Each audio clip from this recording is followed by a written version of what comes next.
I'm going to begin by saying I was going for a run the other day in the park, and the trouble with these days, it gets lighter and lighter so that I become more easy to recognise under my beanie hat. And some fit young geezer shot past me, looking actually a bit, not much hair, he looked a bit like one of my former advisors. And he sang out a cheery London greeting, he said. And I am normally impervious to these types of things, but I'm afraid this time I seethed and I thought, you rotter. I thought, it's a beautiful day, it's a beautiful park, and the sun is just peeping over the gorgeous London skyline, for much of which I gave planning permission.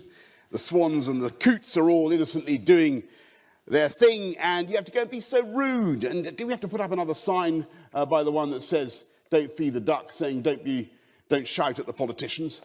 And then I relaxed, and I thought,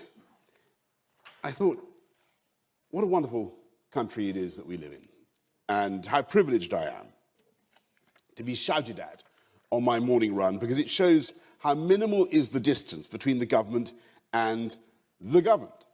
And if you doubt what I'm saying, then just try to imagine Vladimir Putin, with or without his T-shirt, running around Red Square and being shouted at. And what would they do? Would they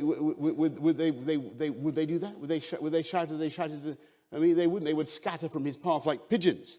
And what we had there in that admittedly somewhat one-sided exchange was therefore something of incalculable value to this country and to our economy, which is the freedom to say more or less what you like to more or less whomsoever you choose.